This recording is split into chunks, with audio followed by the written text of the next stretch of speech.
Kemp, WBC crowned Saul Canelo Alvarez and Vasily Lomachenko franchise champions. What do you have to say about that? You one of the second longest reigning WBC champions this era right now. I mean, if Canelo accepts it, you know what I mean, and he happy with it, then congratulations. You know, that's really all I can say about it. Many people ask me about the franchise belt or whatever. I don't know much about it. I'm you know, it's what I'm hearing. It allows you to stay a champion. You don't have to fight mandatories and stuff like that. And if that's the case, then I'm not interested in that. Yeah, I want the mandatory. That's what makes the sport. Guys work their way up, work hard to become number one and number two, and then become a mandatory. Why would you crown someone that eliminates all that? You don't have mandatories and different things like that. I love to be able to have a mandatory, him sitting, and the more he wait, the more he get frustrated about certain things, and then when the fight comes, you had me waiting all this time. I'm ready. You know, it's always the build up to the fight. And when you take that away, when you take certain things away from boxing, you know what I mean, you take the charisma away from it, you take the excitement away from it, and that's what I don't want to do. I don't want to take the excitement away from anyone. You know, I'm a dangerous fighter. I have, you know, a devastating right hand, and you know, that's all I've been doing throughout my career, giving people, the fans, what they want to see, and that's knockouts. It's good to see guys go in there and, you know, go from 1 round to 12 rounds, boxing and showing skill, but at the end of the day, people got something to do. And they want to see knockouts. You know, they want something they say, damn, that was a great fight. And that's what I give people, you know. So hopefully, you know, nothing come my way about a franchise belt. You know, I don't have nothing against guys that have taken it and stuff. I'm just listening to the fans, and I'm listening to my heart as well, too. I don't think being a franchise champion would fit me. If they want to, you know, if they want to get someone else that belt over me, then I'm fine with that. You baptized Ortiz the first one. What's your predictions for this second one happening this month? Well, I'm looking to beat him in even more, you know, dramatic fashion. You know, when I fought Ortiz the first time, I had a terrible flu, to the point where even when I was walking out in the tunnel, I was spitting up mucus. And the proper protocols for that is to call the fight off. You know, give yourself a little bit more time to heal, and then get a fight camp up, and then announce a new date for the fight. But you know, I'm always hard-headed. I'm the type of one of those fighters that like to be a myth buster in boxing. You know what I mean? You can't do this. You can't do that.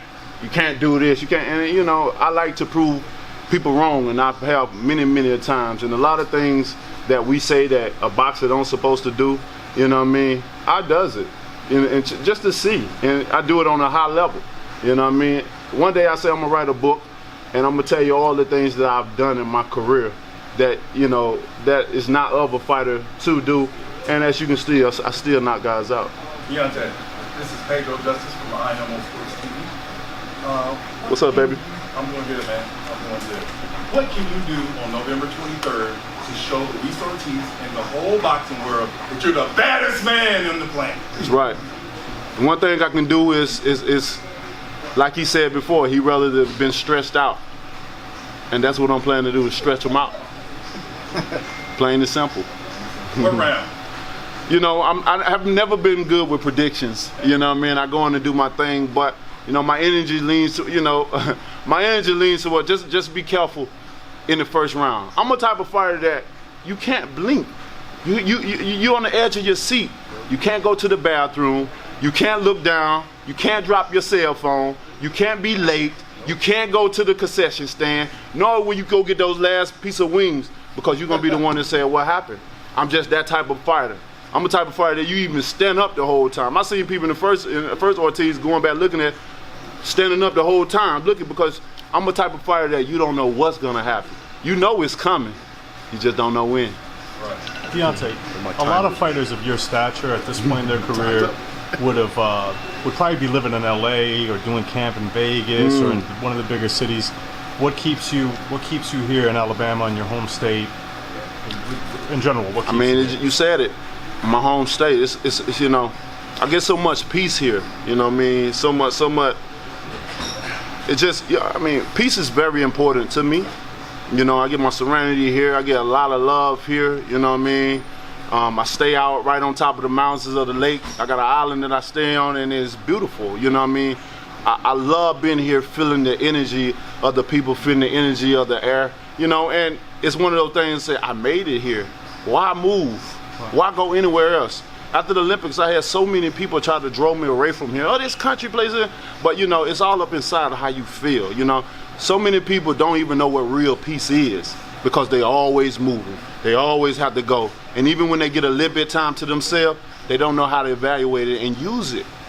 But when I come here, especially with the occupation that I have, I need it.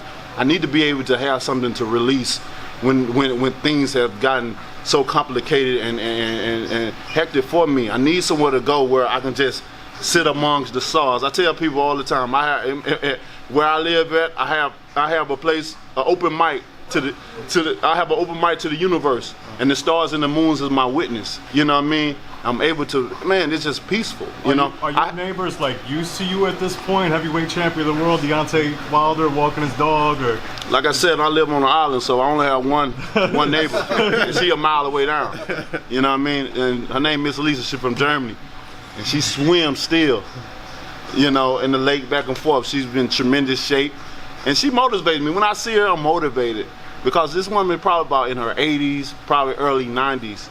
And she still work out, she still walk, she still swim laps because her son, you know, he went to the University of Vanderbilt, and he's a swimmer. He was a swimmer there, and you know, it's just I think they got a long line of swimmers in their family, and she still does it to this day. And she get in that lake. I would never swim as long as she swim, you know. So that's something that I say, man, I gotta build my confidence doing something like that. You know what I mean? I get in the kayak, I get in the boats and do different things, but with her, you know what I mean, she's amazing, you know. And that's another part. Every time they say, man, hey, Deontay, she call me Deontay. It ain't channel, hey, Deontay. I'm like, hey, Miss Lisa. But it's just a beautiful place to be here. Although I have multiples of property in different states and stuff, you know what I mean, they all give me different energy. But it's just something like, it's no place like home when I'm training and doing what I gotta do, and then I'm ready for the world.